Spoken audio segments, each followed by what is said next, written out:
Class 10 pani work లేదా water filling stitch. మనం ఒక బ్లౌజ్ మీద డిజైన్ వేసుకున్నప్పుడు బార్డర్ అనేది ఉంటది కదా! ఫస్ట్ బార్డర్‌లో ఒక చైన్ స్టిచ్ లేదా బీడ్స్ లేదా లోడ్ స్టిచ్ వేసుకొని, పక్కన డిజైన్ అనేది వేసుకుంటాం.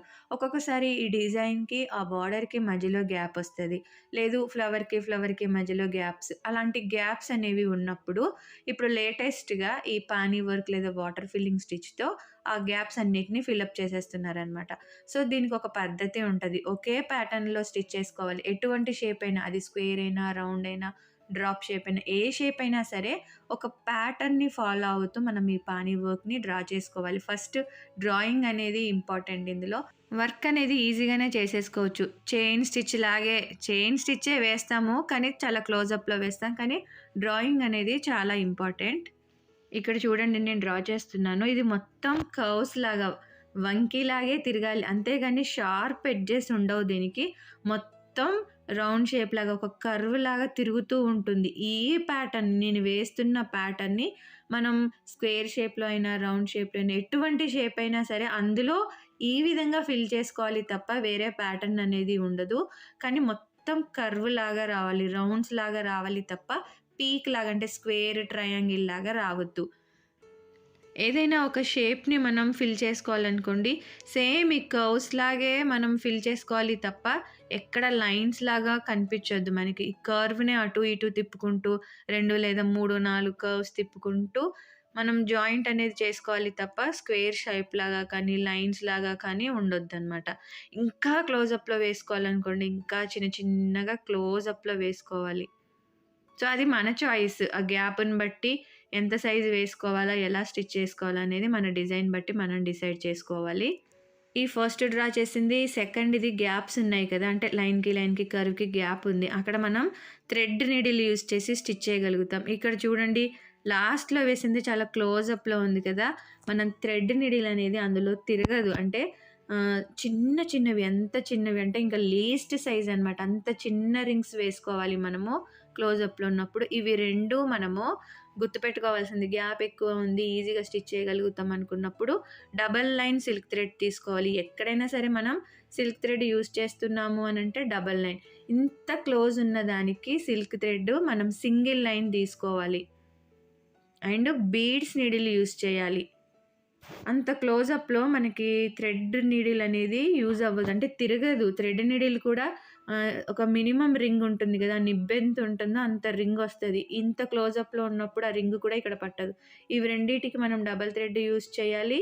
థ్రెడ్ వర్క్‌కి యూజ్ చేస్తున్నాం కదా! ఆ నీడిల్ యూజ్ చేసేసుకోవాలి. ఇక్కడ thread needle double line use చేస్తున్నాను. సో, ఇదంతా మనం చైన్ స్టిచ్చే వేసుకోవాలి. కానీ, నేను ఎంత చిన్న రింగ్స్ తీయగలిగితే అంత చిన్న సపోర్ట్ రింగ్స్ తీయండి అన్నాను కదా! ఎంత చిన్నదేనంటే, మన నిబ్బుకి పడతదనమాట. మన నీడిల్‌కి ఒక నిబ్బు ఉంది కదా! కొండిలాగా. ఆ కొండి కన్నా చిన్నది తీయలేము. ఎందుకంటే, అందులో నుంచి బయటికి రావాలి కదా! నీడిల్ అనేది.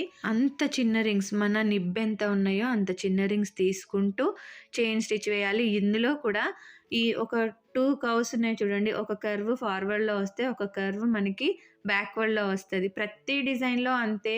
మాక్సిమం హాఫ్ వరకన్నా ఎక్కువ ఫార్వర్డ్ ఉన్నా సరే, కొంచెమైనా సరే మనకి బ్యాక్వర్డ్ అనేది ఉంటది. సో, ప్రతి దాంట్లో ఫార్వర్డ్, బ్యాక్వర్డ్ ఉంటది కాబట్టి మీరు చైన్ స్టిచ్ నేర్చుకునేటప్పుడే ఫార్వర్డ్, బ్యాక్వర్డ్ నేర్చుకున్నారనుకోండి ఈజీగా వచ్చేస్తది మనకి. సో, ఇదంతా చైన్ స్టిచ్చే కానీ చిన్న రింగ్స్ ఫుల్ కర్వింగ్ ఉంది గదా! కాబట్టి మనం చిన్నవి వేసుకోవాలి. అదే పెద్దవి వేసుకున్నారనుకోండి మీకు ఈ షేప్ లాగా రాదు. అదొక డిఫరెంట్ షేప్ లాగా వస్తది. సో, ఎంత చిన్నవి తీయగలిగితే అంత చిన్నవి తీసుకుంటూ చైన్ స్టిచ్ వేసుకోవడమే. చివరి వరకు ఇదే విధంగా స్టిచ్ చేసేసుకోవాలి. మీరు ఎన్ని టైమ్స్ ప్రాక్టీస్ చేయగలిగితే అన్ని టైమ్స్ ప్రాక్టీస్ చేయండి. డిఫరెంట్ షేప్స్‌లో వేసుకోండి. రౌండ్ షేపు డ్రా చేసి అందులో పానీ వర్క్ ఫిల్ చేయండి. స్క్వేర్ షేప్ వేయండి. ఇంకా ఎన్ని టైమ్స్, ఎన్ని సార్లు స్టిచ్ చేయగలిగితే అన్ని సార్లు చేయండి. ఎందుకంటే ఇందులో ఒక హాఫ్ ఫార్వర్డ్ ఉంటది, హాఫ్ బ్యాక్వర్డ్ ఉంటది. సో, మీకిది బాగా వస్తుంది అని అనుకోండి, ఇంకా ఎటువంటి షేప్‌నైనా మీరు ఈజీగా స్టిచ్ చేసుకోగలుగుతారు. ఈ బేసిక్స్ ఒక 15, 20 వరకి బేసిక్స్ ఉంటాయి. ఇవే మీకు రిపీట్ అవుతా ఉంటాయి కానీ డిఫరెంట్ ప్లేసెస్‌లో మనం యూజ్ చేయడం అనమాట. సో, ఈ పానీ వర్క్ బాగా వచ్చింది, మీ చేయి తిరుగుతుంది అనంటే పర్ఫెక్షన్ అనేది గ్యారంటీగా వస్తది. అది గుర్తుపెట్టుకోండి. ఎన్ని సార్లు ప్రాక్టీస్ చేయగలిగితే అన్ని సార్లు ప్రాక్టీస్ చేసుకోండి. సో, ఇక్కడితో ఎండ్ చేసేసాను నేను. మీకు అది వచ్చేసిన తర్వాత ఇలాగా కొంచెం క్లోజప్‌లో వేసుకొని స్టిచ్ చేసుకోండి. ఇది కూడా థ్రెడ్ నీడిలే, డబల్ లైన్ సిల్క్ థ్రెడ్డే యూజ్ చేస్తున్నాము. సో, చిన్న చిన్న రింగ్స్ వస్తాయి. మరీ కర్వ్ లాగా ఉంది కదా! సో, చిన్న రింగ్స్ తీసుకుంటూ స్టిచ్ చేయండి. ఇది చాలా టైం తీసుకుంటది కానీ చాలా కాస్ట్‌లీ వర్క్ అనమాట. నీట్ లుక్ ఉన్నిందనుకోండి మీకు ఎంత మనీ అయినా ఇస్తారు. వాళ్ళకి పర్ఫెక్షన్ ఇస్తాము అనంటే ఖచ్చితంగా ఎంత డబ్బులైనా పెడతారు కదా! మనం వర్క్ చేయడం కాదు, పర్ఫెక్ట్‌గా స్టిచ్ చేయడం నేర్చుకోండి. ఎన్ని టైమ్స్ ప్రాక్టీస్ చేస్తే అంత పర్ఫెక్షన్ ఒస్తది. నా దగ్గర స్టూడెంట్స్ ఉంటారా, ఒక 50 స్టూడెంట్స్ ఉన్నారనుకోండి, ఒక 10 మెంబర్స్‌కి రాదు. నేనే చెప్పేస్తున్నాను కదా! 40 మెంబర్స్ బానే స్టిచ్ చేయగలుగుతారు. ఎందుకు అనంటే, వీళ్ళు ఊరికే టైమ్ పాస్‌కి ఏదో నేర్చుకోవాలి, కుట్టాలి అనేది తప్ప ప్రాక్టీస్ చెయ్యరు. ఎన్ని టైమ్స్ ప్రాక్టీస్ చేస్తా ఉంటే ఆ చెయ్యి తిరుగుతా ఉంటదనమాట. ఇప్పుడు నేనైనా అంతే. ఒక బ్లౌజ్‌కి గ్యాపొచ్చింది అనుకోండి. ఒక 10 డేస్, 15 డేస్ అనుకో. చైన్ స్టిచ్ పర్ఫెక్ట్‌గా రాదు. మళ్ళొకసారి ఒక వేస్ట్ క్లాత్ మీద చైన్ స్టిచ్‌ని ఫార్వర్డ్, బ్యాక్వర్డ్ స్టిచ్ చేసుకొని అప్పుడు వర్క్ అనేది స్టార్ట్ చేసుకుంటాం మనం. చెయ్యికి మూవ్‌మెంట్ ఉండాలి. ఫ్రీగా తిరగాలి. సో, అలాంటప్పుడు పర్ఫెక్షన్ అనేది వస్తది. సో, ఎవరెక్కువ ప్రాక్టీస్ చేస్తే వాళ్ళు బాగా స్టిచ్ చేసుకోగలుగుతారు. వాళ్ళు బాగా మనీ అనేది ఎర్న్ చేసుకోగలుగుతారు. So, practice is the important. ఎంత ప్రాక్టీస్ చేయగలిగితే అంత ప్రాక్టీస్ చేయండి. డిఫరెంట్ షేప్స్‌గా డిఫరెంట్‌గా మీరు ట్రై చేసుకోండి. ఇది బేసిక్. మీకు రావాల్సింది ఇది. కానీ మీరు ఏ విధంగా ట్రై చేస్తారు అనేది మీకెంత పర్ఫెక్ట్‌గా రావాలి అనేది మీ చేతుల్లో ఉంటది. సో, ఈ విధంగా ఇది కూడా నేను థ్రెడ్ నీడిల్‌తో double line silk thread use చేసి స్టిచ్ చేశాను.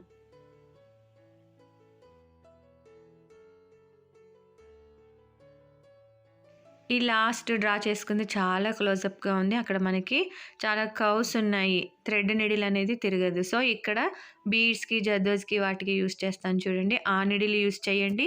ఓన్లీ సింగిల్ లైన్ యూజ్ చేయండి. మొత్తం ఆరి వర్క్‌లో పానీ వర్క్‌కి, ఎంబోస్డ్ రౌండ్ మిర్రర్‌కి మాత్రమే మనం సింగిల్ థ్రెడ్ యూజ్ చేస్తాం. పానీ వర్క్ అంటే చాలా క్లోజప్‌లో ఉండేది. కొంచెం డిస్టెన్స్ ఉంటది. థ్రెడ్ నీడిల్ యూజ్ చేయొచ్చు అనంటే మీరు నార్మల్‌గా 2 లైన్స్ థ్రెడ్ యూజ్ చేసేయొచ్చు. ఇక్కడ చూడండి ఎంత చిన్న కర్వ్ ఉందో. అందుకని బీడ్స్ నీడిల్ యూజ్ చేసి సింగిల్ సిల్క్ థ్రెడ్ తీసుకొని స్టిచ్ చేస్తున్నాను. చిన్న చిన్న రింగ్స్ వస్తాయి. చాలా టైం తీసుకుంటది. కానీ డబ్బులు మాత్రం ఎక్కువగానే వస్తాయి. ఇది చాలా టైం తీసుకుంటది. మెల్లిగా స్టిచ్ చేసుకోవాలి. అందులో నుంచి రావాలి కదా! బీడ్స్ నీడిల్‌లో నుంచి థ్రెడ్ తీయడం అనేదే చాలా కష్టం. అది సిల్క్ థ్రెడ్. సో, చాలా జాగ్రత్తగా స్టిచ్ చేసుకోవాలి. ఆ కర్వ్స్ అనేవి పోకుండా, కర్వ్ షేప్ మిస్ అవ్వకుండా మనం స్టిచ్ చేసుకోవాలి. అయితే ఇది మీకెందుకు చూపిస్తున్నాను అనంటే, ఎప్పుడైనా అమ్మో! ఇంత దగ్గరగా ఉంది. ఇది థ్రెడ్ నీడిల్‌తో రావట్లేదు అనే డౌట్ మీకు రాకుండా ఉండాలి. సో, దానికి దీనికి డిఫరెన్స్ తెలియడం కోసం మీకు ఇది కూడా స్టిచ్ చేసి చూపిస్తున్నాను. చివరి వరకు మనం ఇదే విధంగా చైన్ స్టిచ్‌ని వేసుకోవాలి. చూడండి నాకిది ఈ చిన్నదే చాలా టైం పట్టేసింది వాటితో పోలిస్తే. సో, పాపం చాలా కష్టపడి ఎక్కువ టైం తీసుకొని స్టిచ్ చేస్తారు కాబట్టి మనీ కూడా అలాగే ఉంటది. సో, అది మన చాయిస్ అనమాట. మనం ఎంతవరకి స్టిచ్ చేయగలం, ఎంత కెపాసిటీ ఉందో దాన్ని బట్టి మనం డిజైన్స్‌ని చూజ్ చేసుకోవాలి కస్టమర్‌కి. ఎండ్ పాయింట్‌కి రీచ్ అయిన తర్వాత ఎండ్ నాట్ వేసేసుకోవాలి. ఇక్కడ సింగిల్ థ్రెడ్ యూజ్ చేసాం. బీడ్స్ నీడిల్ యూజ్ చేసాం. ఈ బ్లూ కలర్ థ్రెడ్ పైన ఉన్నది గ్రీన్ కలర్ థ్రెడ్. వాటికి కొంచెం గ్యాప్ అనేది ఉంది కదా! కర్వ్‌కి గ్యాప్ చూడండి. కొంచెం స్టిచ్ చేయగలము అనుకున్న దానికి మనము డబుల్ థ్రెడ్ యూజ్ చేసుకోవచ్చు. అండ్ థ్రెడ్ వర్క్‌కి యూజ్ చేసే నీడిలే యూజ్ చేసుకోవచ్చు. ఈ క్లోజప్‌లో ఉన్నదానికి single line silk thread, beads needle use చేసుకోవాలి.